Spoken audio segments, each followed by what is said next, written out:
Donlyn, yes. when Nice to see you. Oh, wonderful to see you too. I never get to see you enough. And I'm thinking back to the first time I ever met you. But even before that, you know me, I'm a girl from the southeast. I've never been west of the Mississippi River until I moved out here. And I drove up one day and I just bought a lot at a place called Sea Ranch that I'd never heard of before. Didn't know anything about it at all. Fantastic. And so here I am 21 years later. I've learned a lot, and I've learned a lot from you. But I'm wondering if you could have, if I'd only known you then, but if I could have known you then, what would you have told me about what I was buying into, what I was becoming a part of, even though I didn't really know it at the time? Well, that's interesting because one of the things you couldn't have known of at that time is how intensely this place is occupied by people who care about it and do things about it, who are people who belong to various committees and the committees that care about the landscape, committees that care about the communication between people,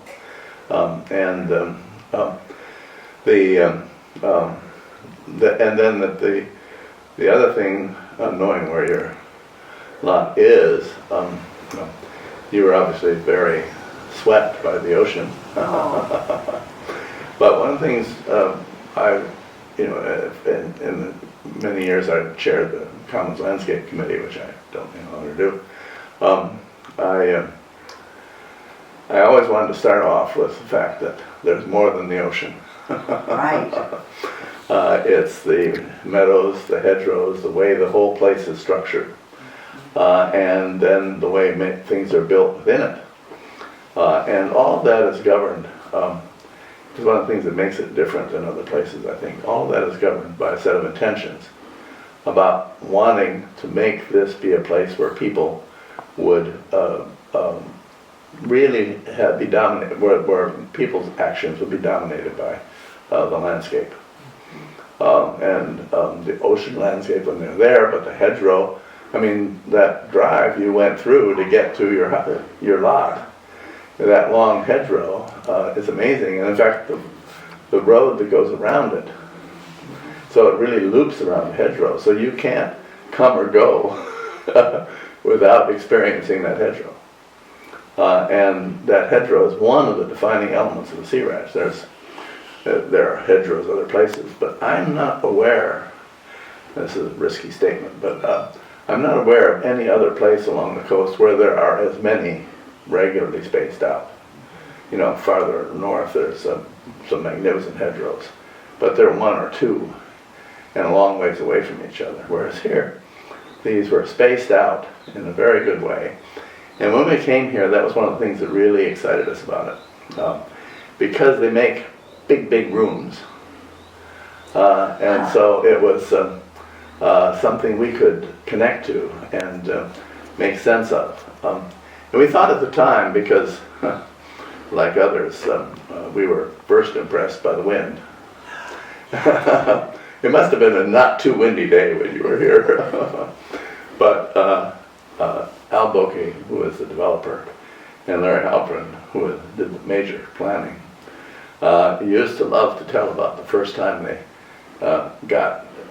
went out on the point where the condominium is, and they couldn't get out of it was hard to get out of their car, and then they had to hunker down behind it to be able to look at any drawings, and so that was a defining element. So we saw the hedgerows as welcome calming of the wind. But then Susan Clark, I think, later found some document that said, well, actually, the owner of the ranch then, at some point, it's 100 years ago, this place has been under management for a long time, but of course it's a speck of time in terms of what's really made this place. But anyway, she found that that he actually was, the rancher then, was planting the hedgerows to divide up the ranch into parcels that could be sold. And we didn't even know that but we responded to the fact of these big rooms.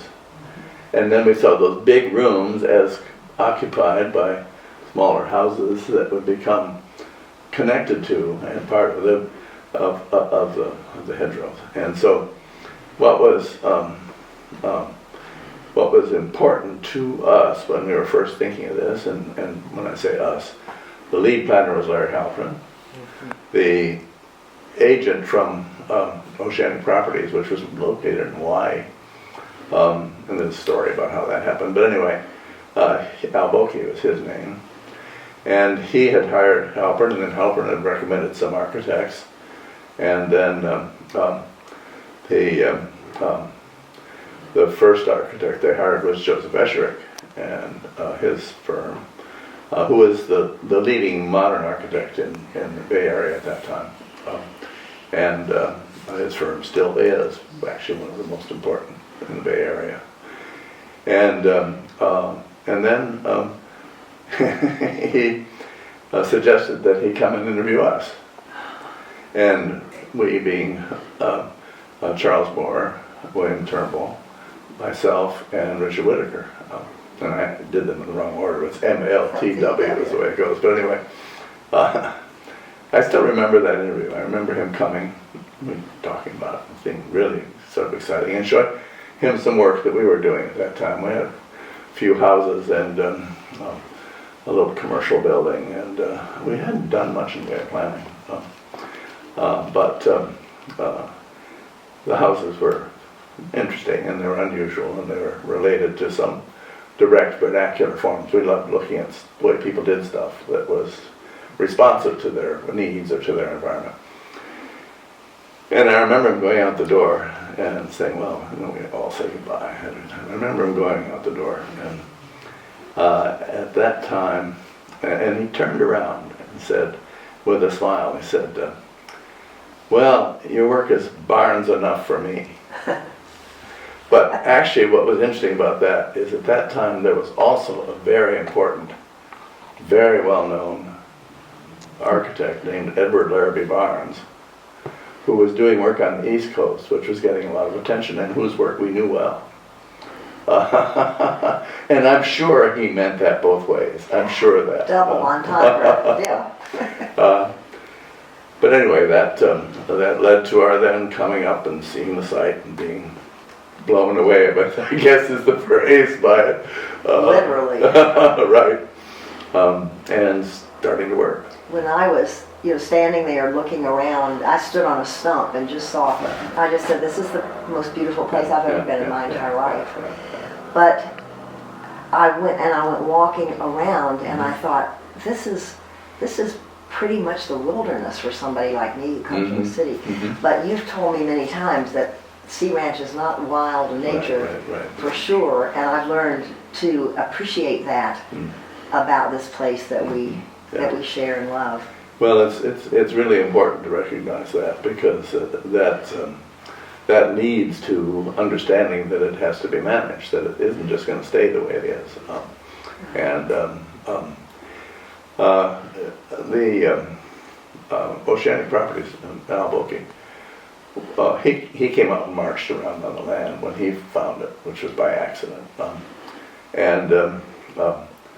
He was very insistent about how we had to really be respectful of this place. And then he and Halpern put together a team of consultants. Halpern had worked with him in Hawaii before, and Halpern was already the kind of leading landscape architect in the area. He wasn't the icon that he is now, but he was very well known. And they put together a team. It must have been 9 or 10 people. There was Larry, who was leading it. There was Al Boki, who was sort of sitting behind his shoulder, so to speak. And then there was Esherick and MLTW, were the two architects. And then there was a geologist who was actually on Larry's staff, and geographer, who had studied the whole place. And There were real estate people, there were PR people. Was Barbara Stoffaker Solomon involved at that time? Not in the team, Not. as I recall. I want to get a woman in there. Yeah, right. Well, Somehow. she comes in pretty quickly and Right. pretty heavily, so don't worry. Yeah, she made herself known, I'm sure. I'm not sure. I didn't attend those meetings because there were four of us, and Right. I was teaching at that time, and so was Charles Moore. Bill Turnbull was working for SOM at that, Skid Row Mill at that time. And Whitaker was also a teaching assistant at Berkeley. But actually it was Charles and Bill who went to those meetings, and so we would hear all about them. But I can't say I was there, yeah. Except in the back of the room where we were making drawings and sketches. The other person, very important person, who was part of that team was Reverend Johnson. Oh, yes. And you've heard him Yes, speak. yeah. He's just marvelous. And he is the lawyer. He was a young lawyer at that point, almost as young as we were. And but he was part of the major real estate law firm in San Francisco. And so he was enormous help in setting out the regulations and the codes and all of that stuff, and became very close friend, and actually remained very, very close to Bill Turnbull for the rest of both their lives. Did Al well, Bokie, Reverend is still alive. when Al Bokie first saw this place, did he see it from the air? Yeah, he was over here from he and Halperin's office had done a project in Hawaii. And the developer who did that thought, well, let's do some more new towns. And so he was sent to, according to the story, he was sent here to look for a site for a new town. Scout, yeah. And scout around. And he wasn't finding anything that satisfied him. And then his pilot said, you know, I saw an ad for a ranch that's for sale up on the North Coast. And Al said, well, that's not what we're doing. We can't have that 100 miles north of here, we can't do a new town. And he said, well, you know, come on. I'll fly you up there. You just come along. The unsung hero of the story is the Yeah, pilot. right. And I think Al paid for the gas, I'm not sure. But anyway, they flew up here and flew over it and sat down somewhere. I don't know where they landed. Like, I don't think, well, there might have been a little strip up top because there was an army strip up there at one point. Anyway, he came down and walked around on the site and then found out who the owner was and went and talked to him, became great friends with them. On that same day. Yeah, right. And then he came back other times and scouted it all. So he had a good familiarity with the site. And Halperin apparently did some camping near here. Of course, his house is down just a little south of here. Yeah. But apparently he had actually camped in some parts of the site beforehand, by accident, you know. When was the first time you were here? Well, it would have been 63. Do you remember your very first, or had you heard so much about it that you really... Yeah, it's a little hard to Yeah. separate what I heard about because we've been talking about it all the time, you know.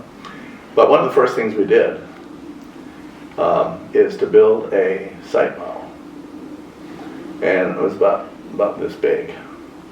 And it was a contour model. And it was made out of gray chipboard like all those things are.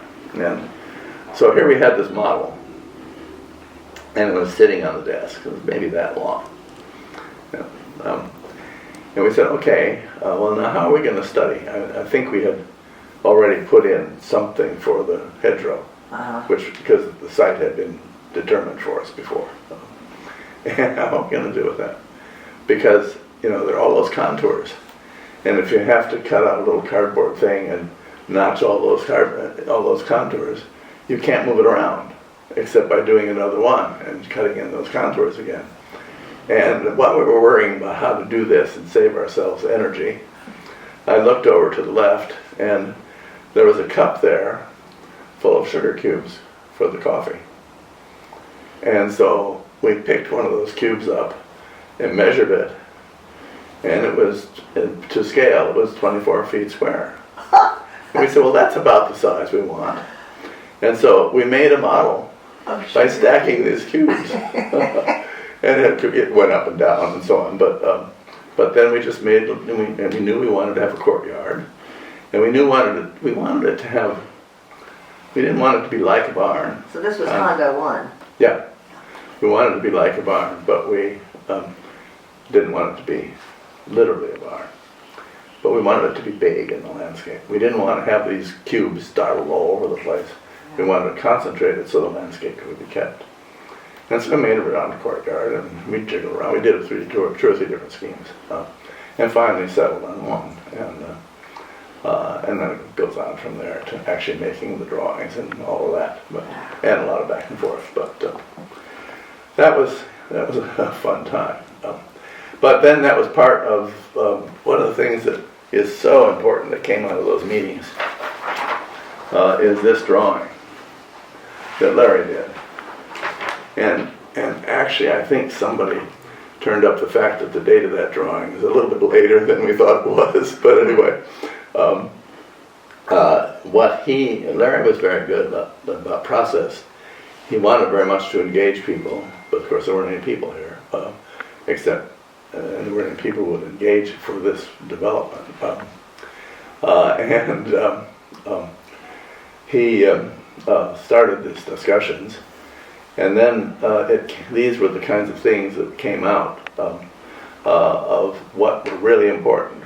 Keeping the hedgerows, you can see, are marking off the rooms, and keeping the coast clear, so that one of the first things... I love all the imperatives. Keep the coast open. Yes, exactly. Houses back. Exactly. Cholesterol. Exactly. So that became a document of our intentions. And not just a set of words, but some images. Yeah. But even more important than that in the development is that Oceanic had the wit to build some examples of what we were talking about. Namely the condominium and the hedgerow houses. So there were 3 major things built by Oceanic immediately, with very soon. Condominium was finished in 64 or 65, I can't remember which. And the first structure actually was the little road marker that's still there, rebuilt several times. And then there was a store and the condominium, and then at the next hedgerow were the hedgerow houses. And those were the things done. Was the store part of what is now the lodge? Yes, right. And it was basically that little piece that is on the end where the post office now is. And so those were the first things built. Actually, according to Lisa Dundee of the design committee, she looked back at the records and discovered the condominium was actually the first thing finished. Wow. First thing they got an occupancy of. Donlyn, I love this drawing that has all the eyes on it. Yes, right, eyes exactly. Are looking out. Exactly, yeah. Along with No, Larry was really good about fingers pointing. Larry was really good about keeping in mind how you experience the place. Yes. And that was something we felt very strongly about too. And another aspect of that, which is currently on my mind, is that Larry was very strong about that. But he was very strong about how it wasn't just what you looked at, but how you felt and how you moved through places. And that, I believe, was very much influenced by Anna Halpern, who just passed. And Anna, I'm convinced, and though she wasn't part of these meetings as far as I know, she was very influential with Larry about movement. And making dance part of life, and making movement be part of your experience of places. And I think that influenced our condominium that had, the little 4-poster, and then you went up some stairs to it, and then the buildings were stretched down the hill, and you moved around. And I think that she had an indirect influence on our thinking about all the early things we did. I can almost see her coming down those stairs and swirling around. And our time on the beach with her, where she said lift, and she said reach. Yes, reach. And then she said, I said reach. Right. We were all reaching as high as we possibly could. What a woman. And yeah, and then had that circle that Jim Allender took a photograph That's of. right. Of all around, and then some little kid walked out into the middle of it. Well, there are lots of stories there too. So Donlyn, the philosophy of Sea Ranch was really baked in at the very beginning. Yes, very much. That the buildings would be related to the landscape; they become part of the landscape, and that all of this place would be cared for, and then an association would be made, with rules and regulations about what was allowed, what was not allowed. And that there would be a design committee was very early on. Actually, originally the design committee was Al Boki, but one got formed, and that has been, design committee has been enormously important in the maintenance of this place. And one of the things I keep trying to say to people who are first coming here, or who are here just finally building something, or who are making a change, is the design committee is made up of a really excellent set of professionals. And they are a tremendous resource for seeing how you can do stuff. And they should be seen as a resource and not an obstacle. And so many people come here and think, oh, we got to get by the design committee. How are we going to do that? And there are a few designers who specialize in making it so you can get by the design committee. But they're a resource. They're really very accomplished professionals, and it was. I don't think Bill or Charles ever served on it. I served on it. I was chair for a while, but there's a really good set of people. Marvin Buchanan, who was a student of mine who had brought into the office, who worked actually on working drawings for the condominium, is one of the people now. And George Homsey, who was a great associate of Joe Escherich's from the beginning, was on it for years. He recently passed away. Anyway, it was. The idea of having one of the things I like about Sea Ranch is I live by myself, so and I'm used to that, and that's great. But I want to be close to some people, so Yes. I love the original design where houses are clustered. Yeah. Close together, and then we have these vast commons, meadows that we all share and we all steward and protect. Right. So was a wonderful design principle to me. Yeah, and it's actually, there's an important way that that's legally set up. Not just that there are lot lines, but when you get your deed, it has a lot line description, and it's like other real estate deeds, but it has in there that you own this property. And I've forgotten the exact language, but I think it's you own this property and indivisible interest in the commons. Which means you own the commons, but you can't take a piece of it and sell it. Yeah, or do something. Yeah, right. Weird. So it's something. I mean all that out there belongs to us in some measure, And we are its stewards. Yeah, exactly. Yes. Exactly.